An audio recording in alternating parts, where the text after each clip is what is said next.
Hi, my name is Daniel. I'm here with Lisa, and you are the eye of the hurricane here. In fact, I heard the most amazing nickname for you. I heard you're the peacemaker. I heard you called the Dalai Mama.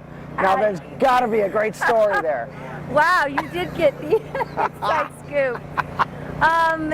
You know what? I'm here for 7 reasons. I have 7 children, and this is very much, it's a community. And so when you're in community, it's about being inclusive. It's about, you know, tending space for everybody, even the people who aren't here for the same reasons we are. Right. It's about tending space for the 100%, not just the 99, but those who haven't, their heart wants to be here.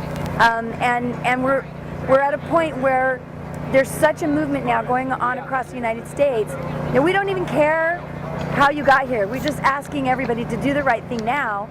And that's what this whole camp is made up of. There's people who are standing up and they're claiming what it is their right to be here on this very land, this sacred space that is created for us to be able to peacefully protest.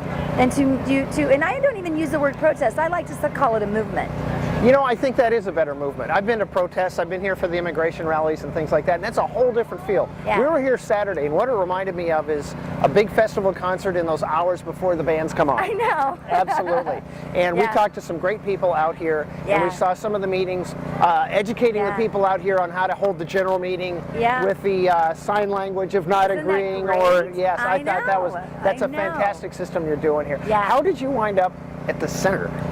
I have a friend who's an activist, and she knows that I do elevating media. Okay. And my expertise is live streaming, and so she called and she said they need your help, and so she put me in touch with somebody from Occupy Together, which is the national website, and then I found myself here, and I was here before it actually started, before the march. Have you had a chance to look at what's going on out there about this event on the blogs? Not just the mainstream media, but the blogs also, left, right, center, whatever. Let me tell you, we've got a researcher, and she actually went through and Googled everything she could find on Occupy LA. Okay. And actually there's 2 of them, and I looked at them, and there's 1 link for every article or news story. Yes. 12 pages. Wow. Okay. Yeah, 12 pages. Now, having said that, of course, the independent journalists are getting a much more accurate read on this because they come into the community, they sleep overnight, they tent, and they are part of this actual movement. Whereas some of the major media, they're just here doing their job. Yeah. And they skirt the perimeter, and they don't really come in. Right. A lot of them don't even come to the media tent. I don't even know they've been here until they are gone. Oh. I will say that we've had good coverage with Fox, local Fox 11. Okay. And the major media is starting to report more and more, but I find it really funny because you know, I've heard that some of the news reports say that it's hippies and homeless. Yeah. I wish the homeless felt safe enough to come into the camp. Right. They actually have been so traumatized that they aren't really coming into the camp. They might come for some food, but they go back to wherever they feel safe.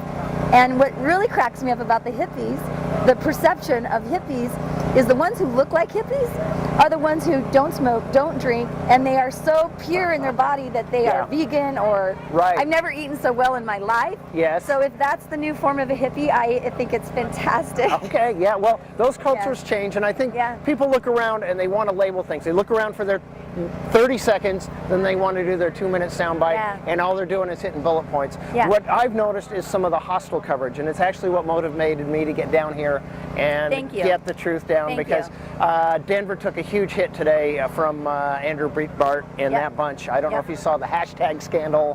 That was very unfortunate. So I thought, you know what? Nothing like coming down and seeing for yourself, and I appreciate you taking time with us. What's really interesting is that this has been an amazing, I mean, you can look around and there's families and babies. We just held the sweetest little 2-month-old baby today. And, this is what's here. I mean, this is a community, and it covers all spectrums of our culture. And we have a lot of middle class that have now been disenfranchised. They're here. I was just with a girlfriend who's an attorney and another girlfriend who was a doctor, and I mean, so it's a cross cut really of everybody. Got a lot of college students. Yes.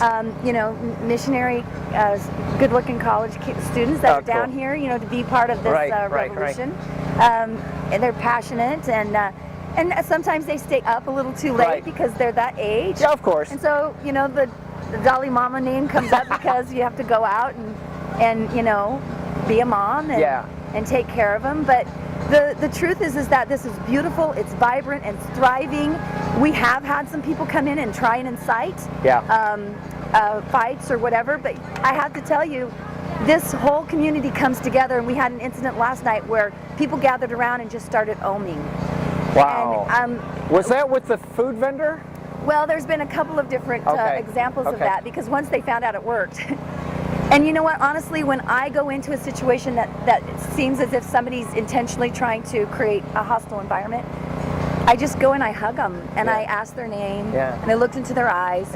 And if it's somebody who's really a part of our community that just hasn't felt like they've been received yet, they totally feel welcome, and they totally feel like there's a place for them.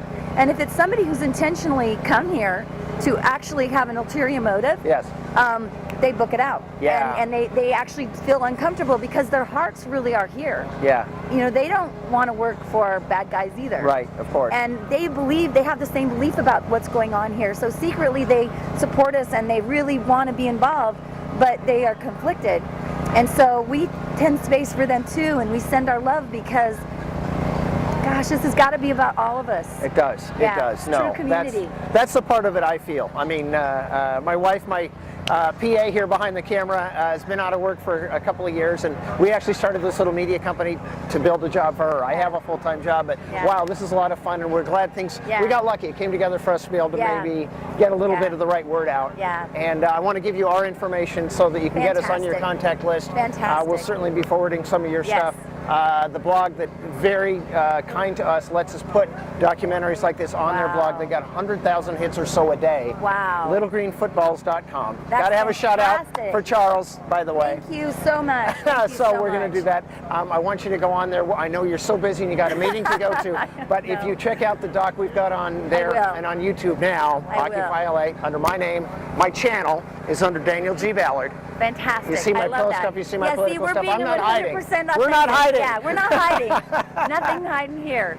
So thank you. And anybody who wants to reach out to us, the official email is occupylamedia@live.com, and that will come straight to the media tent, and I'll get to read it and see it. So if you have any communication you'd like to have with the media team, or any other independent journalists, or maybe footage we're missing and we should have. So so I'd be happy to share that with you. Be happy to share that with you. We're going to be here several evenings right out through the weekend and hang in with you. All right, thanks again. Thank you so much. All right, good night. Good night.